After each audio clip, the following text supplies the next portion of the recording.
So the first question is, was this time in Jesus' life a high point or a low point? Give reasons for your answer. As with all of these sessions, almost everything can be seen both as a high point and a low point. The high point being, well, let me see, the low point first. The low point being that somebody wanted to kill him, get rid of him. The high point being God protected him.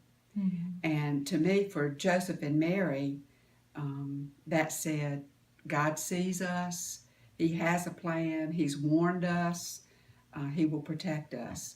Can you relate to this story or any of its characters? I can relate to what might have been fear in Mary and Joseph as a mother, to be warned that somebody wanted to kill my baby.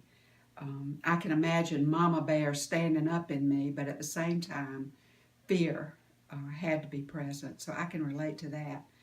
I can even relate to Herod in that he feared that this baby would grow up and displace him, would take over his kingdom. He would be bumped off the throne, and this baby would be on the throne. And I think when we become Christ followers, indeed, that threatens our kingdom. We have to bump aside our agenda in order for Him to be on the throne of our lives. So even that fear of not getting my way, me not being number one, I can relate to, unfortunately.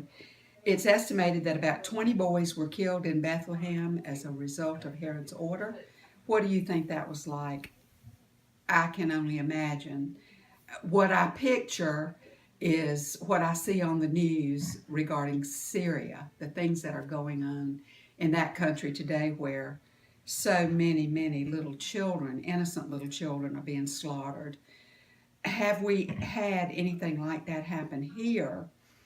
Not like Syria, but I think that our contemporary example would be abortion, and that is the taking of millions of human lives. We don't see it in front of us. We don't see the bloodshed, but it's very real that innocent lives have been taken. And even with that, I want to say this. I always do this when I talk about abortion. In some cases, a young woman or an older woman makes an agonizing decision because she truly believes that that baby would be better off dead than to have her for a mother or to be brought into a world like ours. And so with that said, it's still a very horrendous thing. God the Father protected Jesus as a child in order that He might fulfill His plan. Do you know what God's plan is for your life? The upside of having lived for 70 years is that is perspective. And that is that I was taught from the very beginning of my walk with Christ that God had a plan and purpose for me. As a 70-year-old, I look back and I see that the specific plan and purpose has changed with the seasons of my life. The overall plan for all of us is that we glorify God and enjoy Him forever.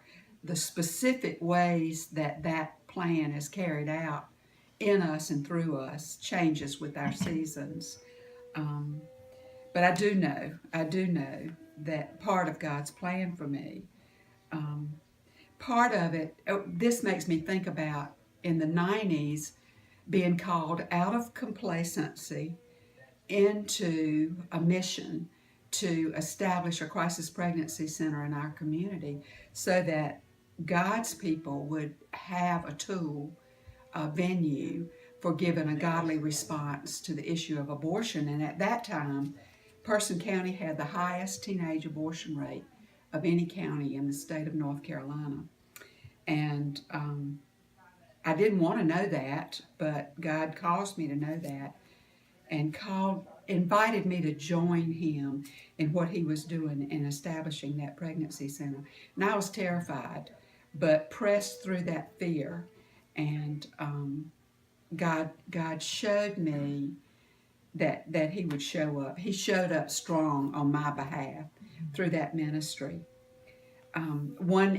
example in particular that I shared with the girls in the last session was that one night I was at the center and I got a phone call from CareNet, the umbrella ministry for our pregnancy center.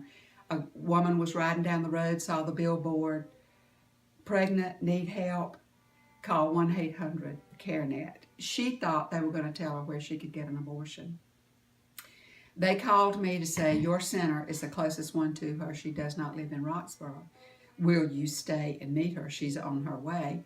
And of course I did, but had time to pray before she got there. And that night in that session, God just used primarily scriptures from the book of Isaiah to touch her heart and mine. And I got to see God get that girl. And she received Christ as her Savior. She made the decision not to abort her baby. She had every reason to not want this child because this child was a threat to her agenda for her life. But she chose life for this child, and I get to share that story because she shared it with us and allowed us to publish it. And so later on she wrote me, the child was born, it was a girl, and she named the child Isaiah. And what hit me when I was sharing that story with the girls in my group was that little girl would be about their age right now. And so I said to them, if you ever encounter somebody about your age, a girl whose name is Isaiah, that may be the girl. Who knows what God's going to do with her life? The devil was working to destroy God's plan even when Jesus was a baby. How do you see the enemy working against you as you try to follow God's will? Just recently completed a Bible study on the armor of God, wherein we identified patterns in our lives of how Satan, how the enemy of our souls work against us and attempts to thwart God's plan for our lives. And even last week that happened, I had identified a pattern that whenever God is on the move in my life and He lets me see it, there on the heels of it will be some kind of relational conflict. And it's usually a girl kind of conflict, and anger will be stirred up in me. I know that the anger of man does not accomplish the purpose of God. And that happened last week. God led me to write a letter of apology to someone, and right after I mailed the letter, He had done a work in my heart and had humbled me.